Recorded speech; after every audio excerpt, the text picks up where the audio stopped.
بسم اللہ الرحمن الرحیم۔ بن شفیق صاحب کا کراچی سے مصور پوچھتے ہیں قربانی کا جانور خریدنے کے بعد گھر لاتے ہوئے گاڑی کے اندر پچھلی ٹانگ زخمی ہو گئی ہے،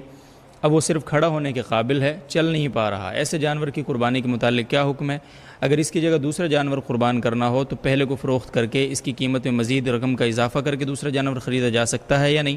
اگر اس کو صدقے کی نیت سے ذبح کر دیا جائے تو اس کا گوشت خود کھا سکتے ہیں یا نہیں؟ جانور لاتے ہوئے اگر زخمی ہو گیا اور اتنا لنگڑا ہو گیا کہ چلنے کے قابل بھی نہیں رہا وہ، تو اس کی قربانی جائز نہیں ہے۔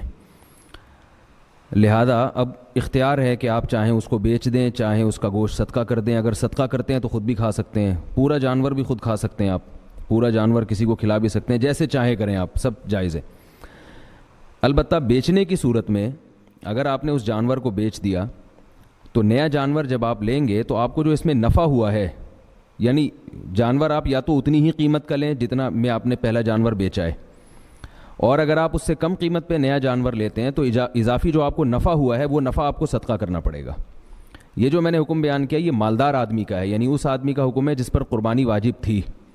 اور ایک غریب آدمی ہے جس پر قربانی واجب نہیں تھی، وہ اگر جانور لا رہا ہے اور جانور کی ٹانگ ٹوٹ گئی اور اتنی جانور زخمی ہو گیا کہ اب چلنے کے قابل نہیں ہے، تو غریب آدمی اسی جانور کو بھی قربان کر سکتا ہے۔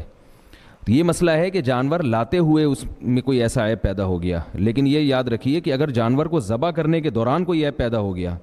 جیسے قصائی جب جانور گراتے ہیں تو بعض دفعہ اس وقت اس کی ٹانگ ٹوٹ جاتی ہے یا کوئی عیب پیدا ہو جاتا ہے، تو وہ بلا کراہت جائز ہے۔ گھر میں ابو اور بھائی کمانے والے ہیں اور کاروبار میں نقصان کی وجہ سے بھائی مقروض ہو گئے اور والد صاحب جاب کر رہے ہیں، کیا ہم پر قربانی فرض ہوگی؟ بھائی قربانی ہر ایک پر اس کے نصاب کے حساب سے ہوتی ہے۔ ابا مالدار ہیں تو ابا پر ہے، آپ پر نہیں ہے، آپ مالدار ہیں تو آپ پر ہے، ابا پر نہیں ہے۔ تو آپ کی اگر اتنی ارننگ ہے کہ قربانی کے 3 دنوں میں 40-50 ہزار روپے آپ کے پاس ہوں اور آپ پر قرضہ بھی نہ ہو، گیس بجلی کا بل بھی نہ ہو، اور جو راشن ماہانہ آتا ہے، جیسے پہلی تاریخ کو یعنی فرض کریں کہ پہلی تاریخ ہے اور بقرعید آ گئی، 40,000 پڑے، لیکن ابھی راشن گھر کا آئے گا، تو بکرا لاؤ گے تو پھر راشن کون لے کر آئے گا؟ ٹھیک ہے نا؟ تو پھر وہ راشن کے پیسے بھی یعنی